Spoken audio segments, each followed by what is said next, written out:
Ya en tiempo para iniciar la conferencia del doctor Julian Bass. Pedimos disculpas por ahí por la pequeña demora que se ha operado. Y estamos desde la Escuela de Capacitación Judicial muy orgullosos y muy complacidos por la calificada y nutrida concurrencia que tenemos hoy en la escuela. Y además muy orgullosos también por contar con este curso taller del calificadísimo profesional de Derecho académico que nos visita desde Córdoba. Y en mérito a la brevedad y para que el doctor comience rápidamente porque tiene un extensísimo currículum vitae, vamos a decir que el doctor Francisco Alberto Julian Bass es doctor en Derecho y Ciencias Sociales de la Universidad Nacional de Córdoba, profesor titular plenario del Derecho Concursal en la Universidad Nacional de Córdoba desde 1996, Premio Academia Nacional de Derecho de Córdoba 1998, distinción académica Ut Portem Nomen Menu Coram Gentibus de la Facultad de Derecho de la Universidad Nacional de Córdoba, autor de 25 libros de la especialidad y de más de 300 artículos en revistas especializadas. El doctor ha sido juez concursal de la ciudad de Córdoba a partir de 1984 y es actualmente fiscal de Cámara Civil Comercial a partir de 1989.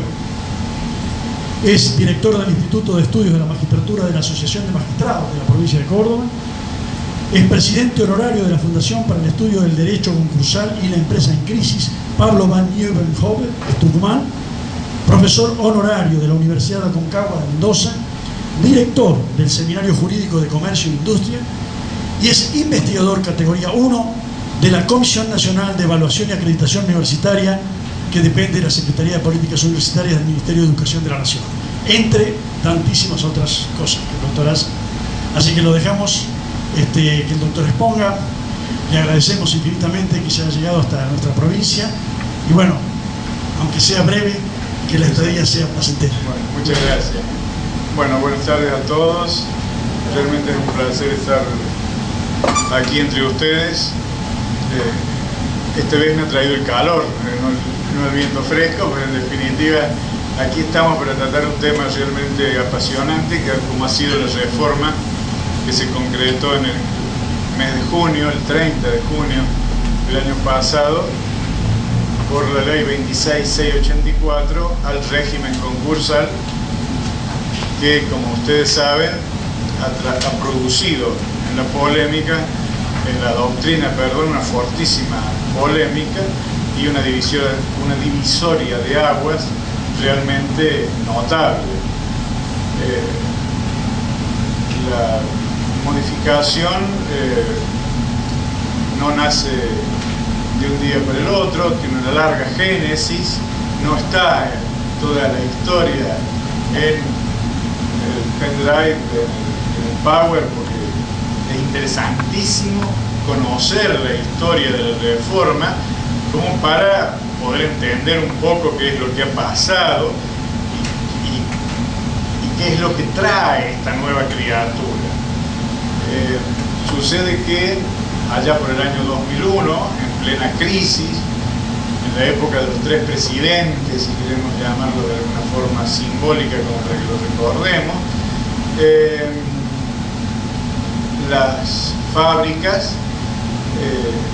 algunas eran abandonadas por los administradores, socios o responsables, porque la situación de insolvencia era ilevantable y su responsabilidad no querían afrontarla y hubo muchas fábricas abandonadas.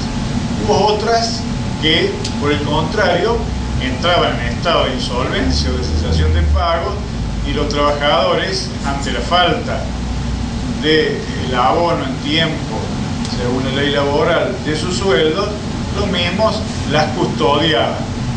Entonces se produjo esta como dualidad en que había empresas que podíamos calificarlas realmente de recuperadas o en intento de recuperación, mientras otras podían ser calificadas como tomadas, ¿no?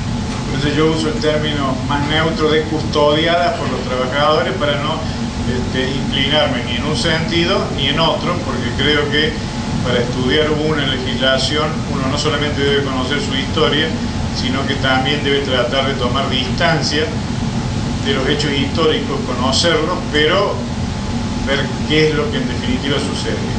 Lo real y cierto es que luego de la ley 25.563, que por si no recuerdan, fue la ley de emergencia productiva y crediticia, es decir, fue la que siguió la ley 25.561, que especificó, es decir, ¿qué es lo que hace la ley 25.561? Deroga la ley 23.928 en cuanto al anclaje del peso con el dólar y sale del plan Cavallo del 1 a 1, mediante la ley 25.561, que dispone la flotación del peso e inmediatamente la devolución esta asimétrica de un peso igual, un dólar igual un peso más el ser más el interés, y todo el debate que produjo toda esa especificación asimétrica. Una ley de por medio, la 25.563, fue la ley de emergencia productiva, que dispuso la suspensión de las ejecuciones, la suspensión de los pedidos de quiebra, derogó el crackdown, el salvataje, y Ariel Dazo se tiraba de los pelos porque decía que tendría que, bajo el argumento de que a través del salvataje se podían extranjerizar las empresas. Bueno, la ley 25.563 vino en un momento sumamente duro, vino en ese momento en que Rodríguez Sá y toda la Asamblea Legislativa, todo el Congreso de la Nación aplaudió la declaración de default, ¿se acuerdan? Claro, los más jóvenes imposible, los que tenemos más años nos acordamos de que solamente en nuestro país se puede haber aplaudido una declaración de default, de insolvencia, como si todos tenemos una empresa y aplaudimos porque entró en cesación de pago. Bueno, lo real y cierto es que esa ley tuvo muy poca duración. ¿Por qué?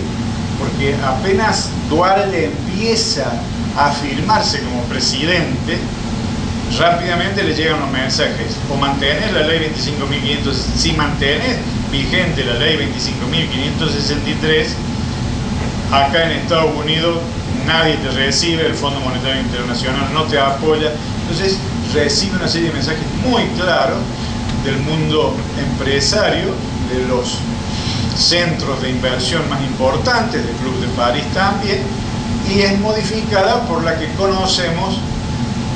La ley se deroga virtualmente en su totalidad y es modificada por la ley 25.589.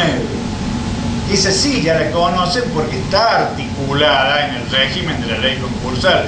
Aun cuando, ¿por qué? Cuando estudiamos la ley concursal sabemos que está la 24.522, la 25.563 la pasamos bastante por arriba porque ya no rige ningún artículo, salvo el de la regulación de un horario de menos del 1%, cuando pasa el piso del $1.000.000, que es el único artículo que ha quedado subsistente. La 25.589, que vuelve a incorporar el salvataje con toda una serie de cambios y modificaciones que en realidad lo han desdibujado en vez de darle mayor fuerza, pero no es mi tema hoy, así que lo dejamos por otra vez.